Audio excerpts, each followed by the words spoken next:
Hola, mi nombre es Lenin Alejandro. Bienvenidos a mi canal, Camino a la Gnosis. ¿Qué es la Gnosis? La Gnosis se dice que es la chispa interior que todos tenemos dentro, el Dios que todos tenemos dentro, tu yo superior, vivir desde el corazón. Muchísimas explicaciones se han dado acerca de la Gnosis. Siempre nos han dicho cómo vivir la vida o qué es lo que debemos de creer o cómo fue la historia. Nunca olvidemos que la historia siempre la escriben los vencedores, entonces siempre está como muy parcializada. Y lo importante es que cada quien conozcamos de todo tipo de temas. Algunos temas a lo mejor pueden resultar increíbles para nosotros o totalmente cuentos y mentiras, pero hay que conocerlas para que cada quien desarrolle su propia filosofía. Porque nunca olvides que tú eres tu propio maestro. En este canal vamos a tratar varios temas que a mí siempre me han apasionado. Varias teorías o varios temas y filosofías que a mí me encantan y que me ayudan a trabajar en mi interior. Y me gustaría que me acompañaran ustedes en este camino, en este conocimiento interno, y nos podemos basar en muchas filosofías, en muchos libros que existen. Mucho de este material va a estar basado también en el canal de Códigos del Multiverso, en el cual estoy con dos personas que quiero muchísimo, que son Iván Donaldson y Nagendra Torres, en el cual hablamos de diferentes temas. Los invito a suscribirse también a ese canal. Les voy a dejar la descripción en la parte de abajo. Entonces, la parte importante del programa es como ampliar todos aquellos temas que, como les decía, vemos en Códigos del Multiverso, pero que son demasiado vastos, muchas veces no se pueden tocar tan ampliamente. Y aquí lo que vamos a hacer es tocar un poquito alguno de esos puntos e irlos como conociendo un poquito más. El primer programa, que es lo que vamos a tratar es, hubo un programa que se llamó Pachita, la chamana de México, y en ese programa platicamos un poco acerca de ella, de todo lo que logró y realizó, todas las curaciones que hizo. Pero no solamente existe Pachita, existen muchos chamanes durante la etapa. Se cuenta que desde la etapa antes de la conquista ya existían los chamanes, hasta después de la conquista algunos sobrevivieron, algunos lograron escapar a esa gran, podríamos llamarle, a ese gran choque cultural que hubo y esa matanza que hubo, y algunos surgieron después de la conquista de México, pero sí mantenido una parte muy primordial en nuestra historia. Entonces, en estos primeros programas hablaremos acerca de algunos otros adicionales a Pachita, ampliaremos un poquito también a Pachita, pero sobre todo conocer todos esos chamanes que tantas enseñanzas tienen y que todavía cuentan con una importancia muy fuerte para nuestro país, y no solamente para nuestro país, para el mundo en general, porque aquí vamos a hablar de chamanes mexicanos, sí vamos a iniciar con ellos, pero también vamos a hablar de chamanes de todo el mundo, porque creo que ese personaje como tal llamado chamán, o toda la investidura que representa un chamán, no solo existe en México, existe, como lo decía, alrededor de todo el mundo. Para empezar, vamos a hablar de chamanes mexicanos. El primero que vamos a hablar es un chamán. Está basado en el libro de Jacobo Greenberg. Jacobo Greenberg tuvo una cantidad de libros muy importantes, se habla de más de 50 libros, los cuales son un poquito difíciles de conseguir. Y unos que trataron sobre los chamanes se llaman El Libro de los Chamanes. Fueron 6 volúmenes. Ahí Jacobo Greenberg y algunos de sus colegas hicieron investigaciones muy importantes con chamanes, pero esas investigaciones no solamente fueron porque alguien les contó, sino hicieron un trabajo de campo. ¿Qué quiere decir un trabajo de campo? Pues que iban directamente a las comunidades, conocían a los chamanes y en muchas ocasiones no solamente los entrevistaron, sino que se hicieron sus discípulos. Entonces, un trabajo muy pesado, sí, porque tenían que ir hasta las comunidades y quedarse mucho tiempo con ellos. Pero es un trabajo muy interesante que me gustaría platicarles. Entonces, vamos a empezar con eso. No solamente vamos a hablar de libros de Jacobo Greenberg, por supuesto, van a ser libros de varias personas, pero el principal que vamos a hablar de hoy es Jacobo Greenberg, y pues empecemos. ¿Por qué en México es tan importante el papel del chamán? ¿O fue durante muchos años tan importante el papel del chamán? Y cómo poco a poco nosotros lo fuimos perdiendo. Él lo explica como que parece que sí nos afectó mucho la conquista de México. Ese choque cultural tan fuerte que hubo provocó que nosotros como mexicanos querramos más lo extranjero que lo nacional.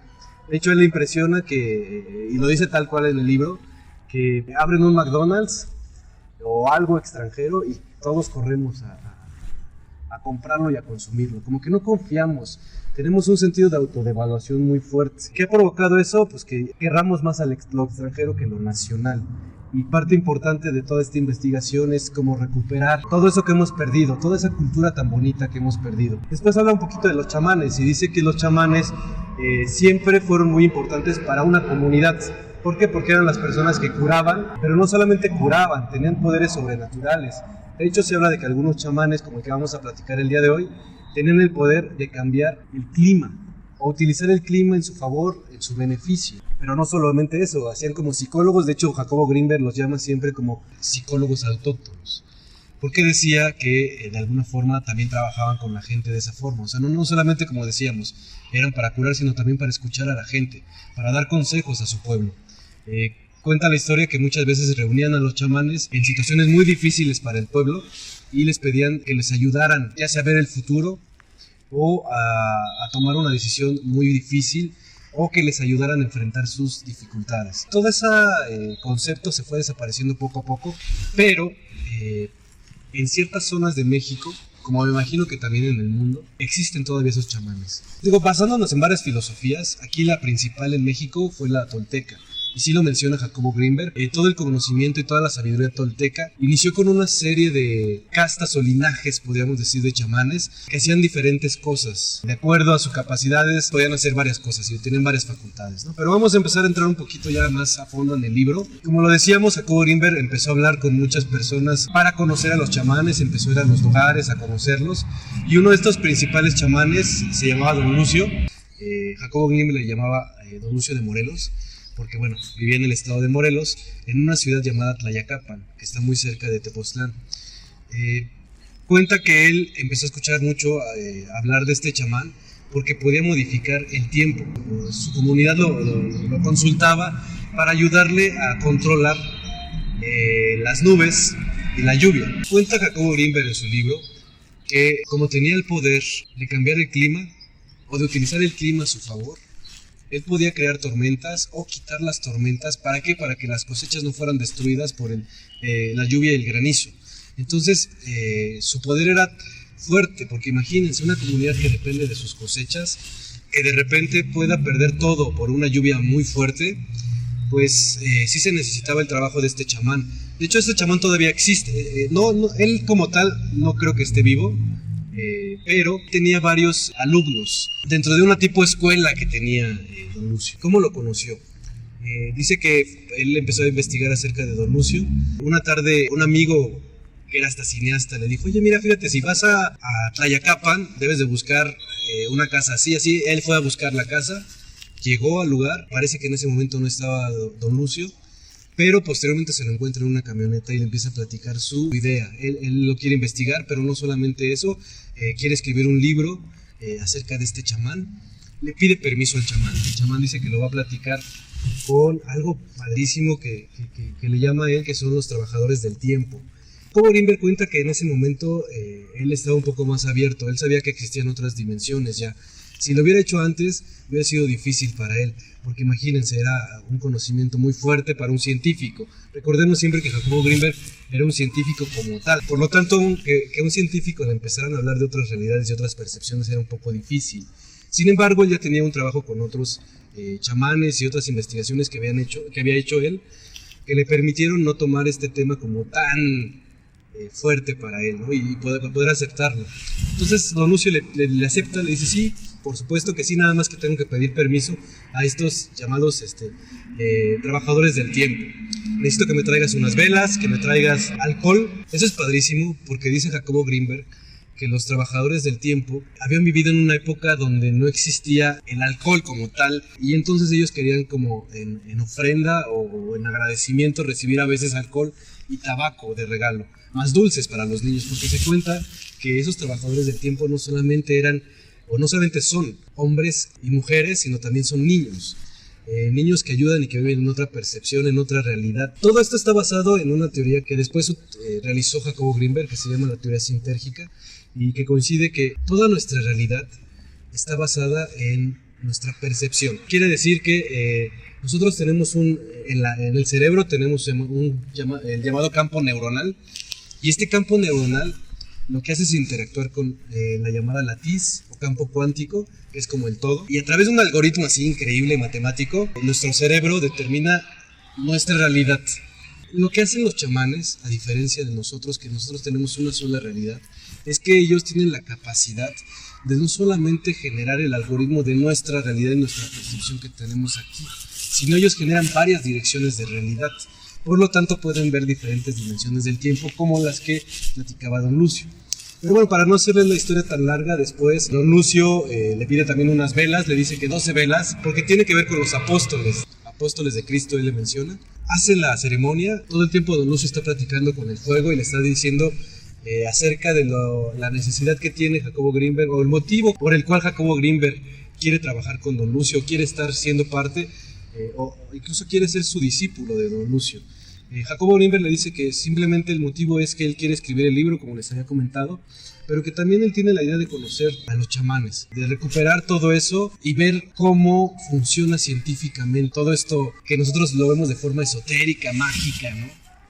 Y que podríamos decir a veces creemos que no existe. Pero él, pues bueno, quiere meterse en la investigación, le cuenta todo esto a Don Lucio. Don Lucio habla con los trabajadores del tiempo a través de las velas y le dice a los trabajadores del tiempo que sí, que está bien, que ellos que él puede estar con Don Lucio, puede conocer todo, pero que debe tener cuidado porque es un trabajo muy duro, además que requiere mucha voluntad y que muchas cosas que van a suceder ahí no pueden ser escritas. Eso le pega un poquito a Jacobo Grinberg porque él sí decía que quiere ser como muy independiente, pero que lo entiende, ¿no?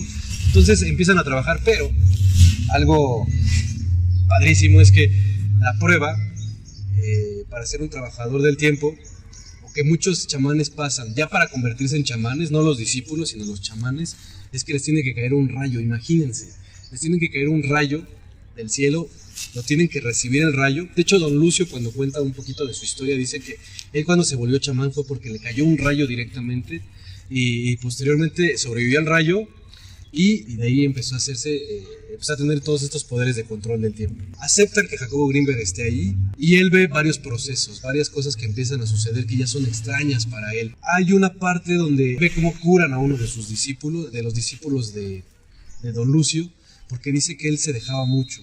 ¿Esto qué puede decir? Aunque es lo que yo entiendo desde mi punto de vista, cuando alguien se deja es que no es firme, no tiene una voluntad firme, por lo tanto permite que otras energías o otras personas afecten directamente en su vida. Merma tu voluntad y por lo tanto cuenta Don Lucio que lo que le pasó a esta persona es que se le metieron espíritus y Jacobo Grinberg presenció cómo limpió estos espíritus. Primero hizo una ceremonia muy importante, porque eso hay que recordarlo también. Nuestros ancestros tenían una parte de rituales que siento que hemos perdido. O sea, ellos veían la vida como un ritual totalmente. Creo que esa parte sería padrísimo que nosotros como seres humanos la recuperáramos.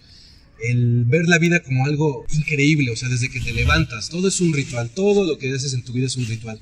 De hecho, Don Lucio cuenta que a pesar de que él era un chamán como tal, que se dedicaba a curar gente, a controlar el clima, todo, él tenía que ser también padre de familia.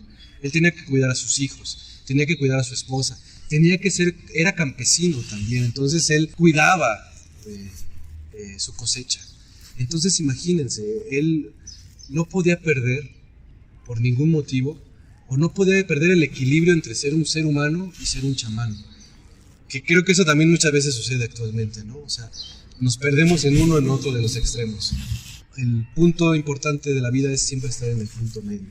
De hecho, Don Lucio sí lo menciona. La parte importante para él siempre era no olvidarse que a pesar de todo era un ser humano. Posteriormente, Jacobo Grinberg cuenta que no solamente él visitó a Don Lucio, no solamente fue parte de sus discípulos, sino también otras personas que trabajaban con Jacobo Grinberg. Hoy, para terminar, nos vamos a quedar hasta aquí, hablando de esta parte de como el primer capítulo de lo que dijo Jacobo Grinberg acerca de sus encuentros con Don Lucio, y hablaremos en el siguiente acerca de las otras aventuras que pasó por ahí Jacobo Grinberg con Don Lucio. Muchas gracias por escucharnos. Mi nombre es Lenin Alejandro. Bienvenidos a este canal.